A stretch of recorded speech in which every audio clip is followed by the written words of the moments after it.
सो इस वीडियो में हम डिस्कस करेंगे टॉपिक पॉलीसेकेराइड्स, जो हम लास्ट वीडियो में डाइसेकेराइड्स पूरा कंप्लीट कर लिया है अपना विद स्ट्रक्चर्स के साथ। इस वीडियो में सबसे पॉलीसेकेराइड का इंट्रोडक्शन पढ़ते हैं। इंट्रोडक्शन क्या होता है? पॉली दो वर्ड से मिलकर बना है, पॉली प्लस सेकेराइड। पॉली मतलब मैनी, सेकेराइड मतलब शुगर। और जैसे ग्लूकोज फॉर एग्जाम्पल, ग्लूकोज तो ग्लूकोज की लंबी चेन हो, लीनियर भी हो सकती है, ब्रांच भी हो सकती है। तो वो जब काफ़ी लंबी चेन होगी वो एक पॉलीसेकेराइड बनाएंगे मिलकर, ठीक है। और इनका नेचर क्या होता है? All are non reducing in nature. Monosaccharide सारे कैसे थे? रिड्यूसिंग नेचर की। डाइसेकेराइड सारे reducing except sucrose non reducing. Polysaccharide all polysaccharides are non reducing nature, ठीक है। क्लियर, कंफर्म इतना? चलिए अब शुरू करते हैं पॉलीसेकेराइड्स के टाइप्स इसके।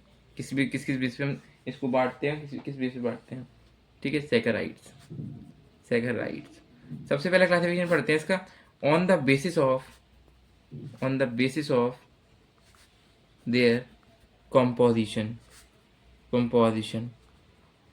ठीक है। इसमें क्या है? दो टाइप की बांटेंगे आपने, एक होमोपॉलीसेकेराइड, एक होते हैं हेट्रोपॉलीसेकेराइड्स।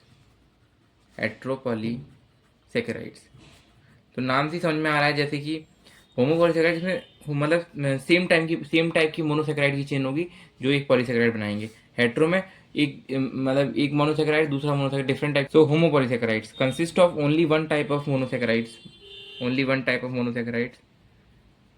इसमें सिर्फ एक तरह के मोनोसेकेराइड। जैसे फॉर एग्जांपल स्टार्च है तो वो ग्लूकोज का ही पॉलीमर है, तो वो ग्लूकोज का पॉलीसेकेराइड, ग्लूकोज में मोनोसेकेराइड है, तो वो एक होमोपॉलीसेकेराइड है।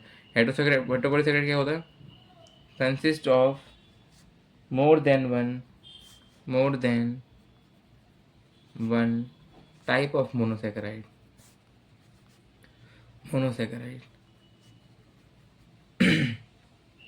ओके, तो एग्जांपल यहाँ पे एग्जांपल आ जाएगा ग्लूकेन्स, गैलेक्टन्स और क्या आ जाएगा? फ्रक्टेंस आ जाएगा, ठीक है। यहाँ पे आपके एग्जांपल जैसे पॉलीसेकेराइड के एग्जांपल ले लो कि पेप्टिडोग्लाइकन, बैक्टीरियल सेल किसी बनी होती है, पेप्टिडोग्लाइकन की बनी होती है ना। उसमें जैसे दो तरह के पॉलीसेकेराइड होते हैं, दो तरह से मिलकर बना, नैग और NAM. N acetyl glucosamine, N acetyl muramic acid, NAG plus NAM, ठीक है। अब शुरू करते हैं इसका जो अगला classification, on the basis of their function, on the basis of their function polysaccharides can be classified into two. कौन कौन से दो हैं? वन है स्ट्रक्चरल, फर्स्ट है स्ट्रक्चरल पॉलीसेकेराइड, दूसरा है स्टोरेज पॉलीसेकेराइड।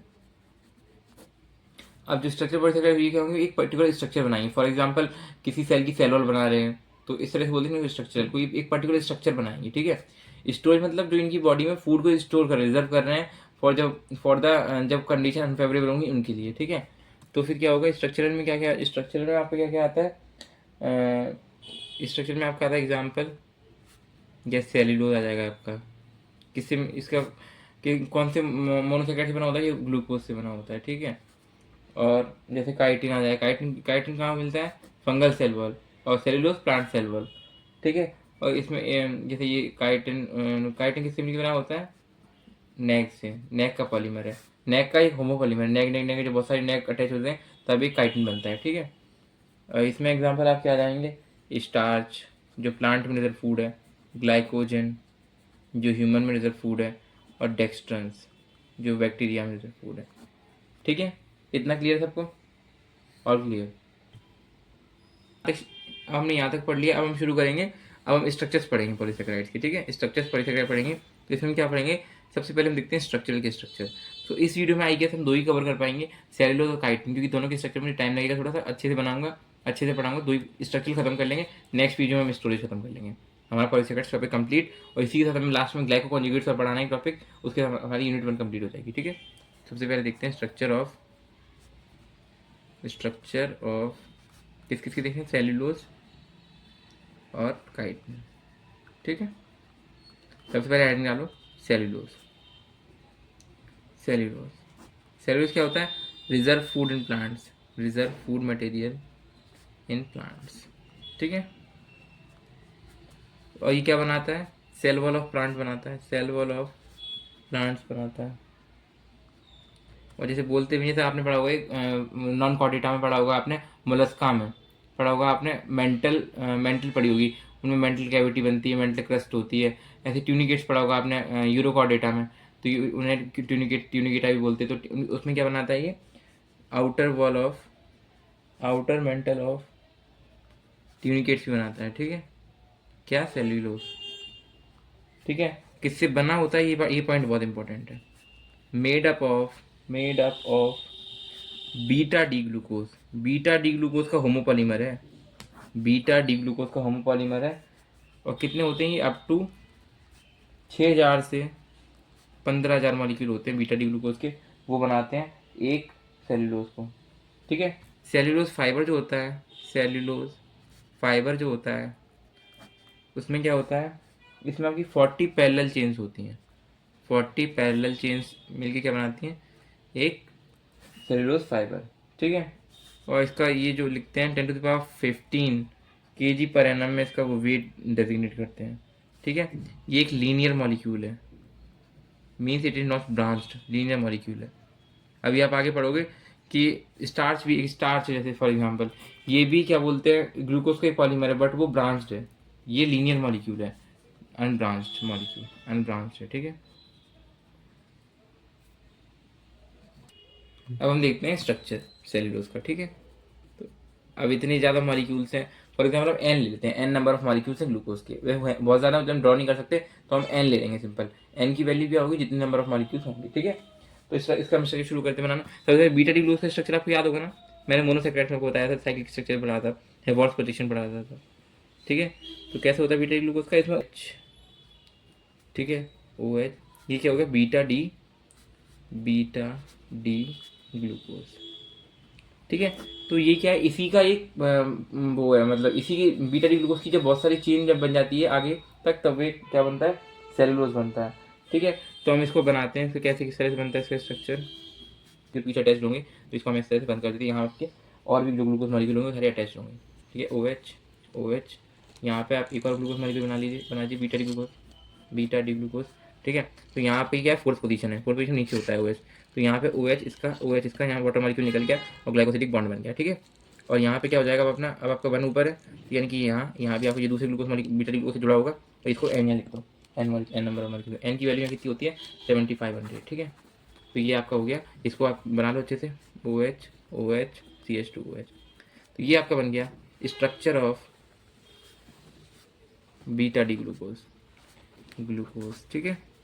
तो बस ऐसे ही आपको बनाना है, पीछे भी ग्लूकोज एक बीटा डी ग्लूकोज है, आगे भी एक बीटा डी ग्लूकोज है, यहाँ पे CH2OH लगा, ठीक है। इस तरीके से बना, आगे भी है, बट हमने एक वो दिखाया, बॉन्ड दिखाया, सिर्फ इसके पीछे इसके आगे भी नंबर तक चलेगा, यानी एन कितना हुआ है 7500 तक यहाँ से चलेगा, तो इतना ड्रॉ करना पॉसिबल नहीं है, इसलिए मैंने यहाँ की कंटिन्यूशन दिखा दिया, इधर भी बीटा डी ग्लूकोज, इधर भी बीटा डी ग्लूकोज, ठीक है। All clear.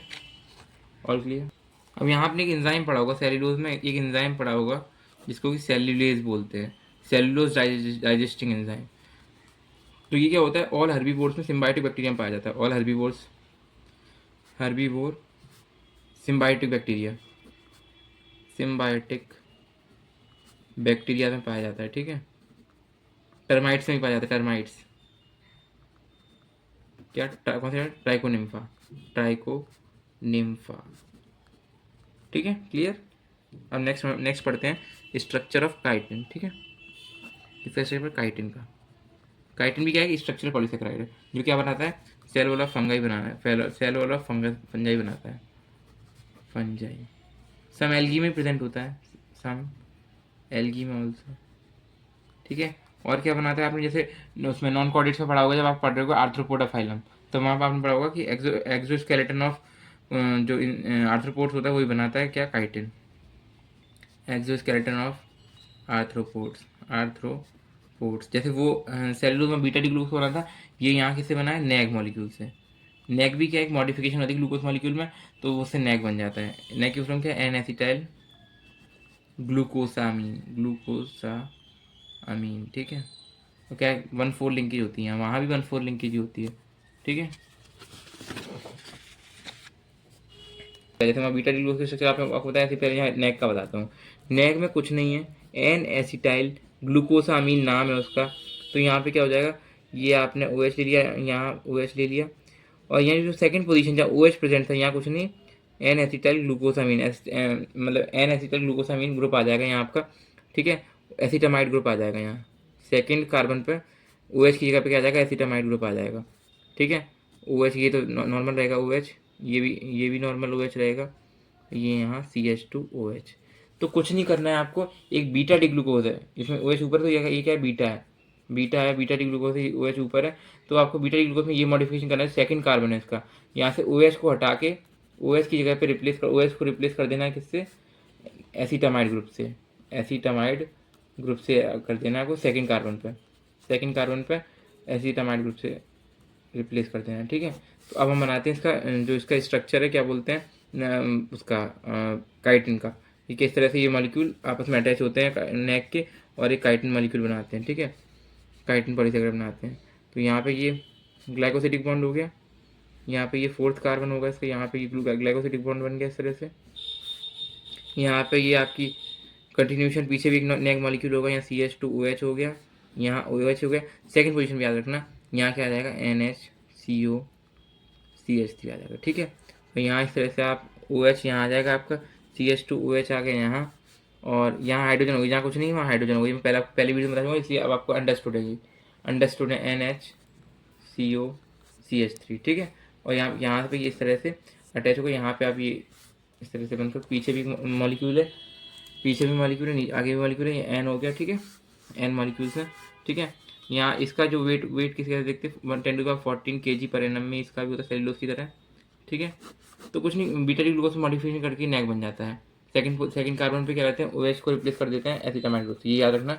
नेक का स्ट्रक्चर रखो तो आप तुरंत ईजिली काइटिन का स्ट्रक्चर बना दो। ये हो गया आपका काइटिन का स्ट्रक्चर, ठीक है, काइटिन का। तो इस तरह से हमने अपने इस वीडियो में स्ट्रक्चर पॉलीसेकेराइड पूरा कंप्लीट कर लिया। नेक्स्ट वीडियो में हम पढ़ेंगे स्टोरेज पॉलीसेकेराइड के बारे में पढ़ेंगे, पॉलीसेकेराइड्स के बारे में पढ़ेंगे, जिसमें कि हम 3 पढ़ेंगे। पहला स्टार्च, दूसरा ग्लाइकोजन, तीसरा डेक्स्ट्रन। उसके बाद ये हम पढ़ने के बाद देन कुछ हम म्यूकोपॉलीसेकेराइड्स पढ़ेंगे, देन हम ग्लाइकोकॉन्जुगेट्स पढ़ के यूनिट 1 हमारी खत्म